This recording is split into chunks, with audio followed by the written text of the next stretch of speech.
আপনার কোন সরকার চান? হ্যাঁ, কোন সরকার চান?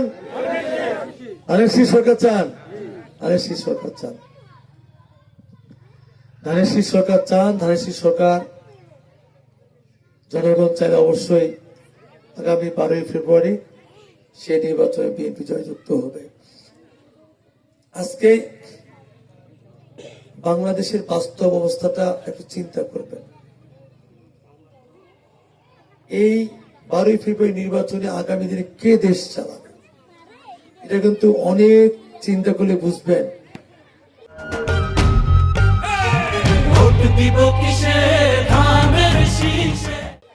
আজ থেকে প্রায় 55 বছর আগে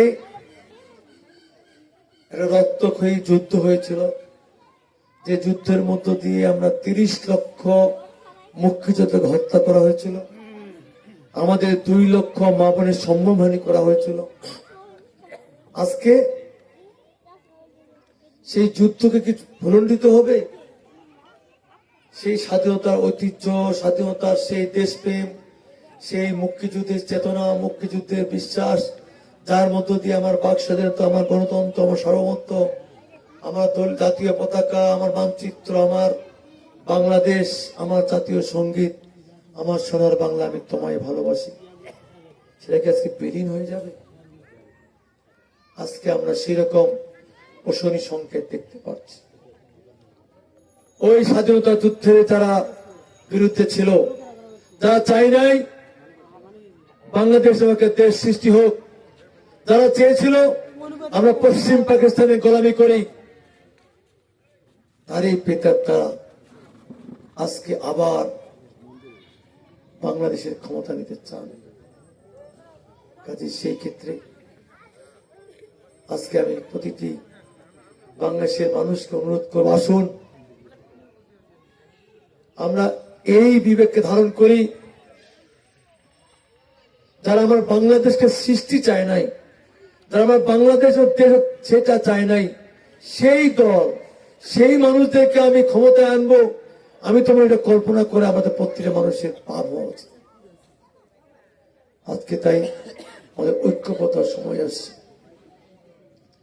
যে ইঞ্জিনিয়ে আমরা এইভাবে আমাদের দেশের বিরুদ্ধে যারা লড়াই করেছেন তাদের ভিতরে ঐক্যবদ্ধ হওয়া। এর পাশাপাশি আজকে ওই ধর্মান্ধ গোষ্ঠীরা দেখেন, তারা এখনো তার 71-এর তাদের যে পাপ, তাদের যে অন্যায়, সেগুলো এখনো তারা ক্ষমা চান নাই। উপরন্তু কিছুদিন আগে থেকে আমরা জানি যে জান্নাত আল্লাহ তৈরি করেছেন, যে দোজখ আল্লাহ তৈরি করেছেন, সেখানে তারা আমাদের তালিমের নামে মাদের, বোনদের, আমাদের ভাইদের কাছে গিয়ে তাদের দলে সম্পৃক্ত হলে তাদের দলীয় প্রতিনিধি পাল্লায় ভোট দিলে জান্নাতে যাওয়া যাবে বলে এই ধরনের বিভ্রান্তি সৃষ্টি করছেন। এখন আর এই জান্নাতের টিকিট কি বিক্রি হয়? এই ট্যাবলেট আর মানুষ খায় না, তাই না? আজকে আমি বক্তব্য দেব না। আমাদের কিছু দাবি গ্রামের, এই গ্রামে উত্তর মাথায়, দক্ষিণ মাথায় এবং মাঝখানে 3টা মসজিদ আছে। ধামের ঘাট পর্যন্ত আমাদের গ্রামের দিয়ে যে রাস্তাটা গেছে, এই রাস্তাটা বর্ষায় আমরা যেখানে পানি পাই, টিউবওয়েল পাই, সেখানে যা পা ধুয়ে আমরা জুতা করি, এই অবস্থা আমাদের। এখান থেকে ভারত অল্প দূরত্ব, আমরা যেখানে বসছি এখান থেকে সামনের যে গ্রামটা দেখা যায় সেটা ভারত। ধন্যবাদ জ্ঞাপন করে আমাদের কাছে আসছে, তার কথা শুনবো, তার কথা আমরা। এবারে আপনাদের আকাঙ্ক্ষিত যার জন্য আপনি দীর্ঘক্ষণ আপনারা অপেক্ষা করছেন।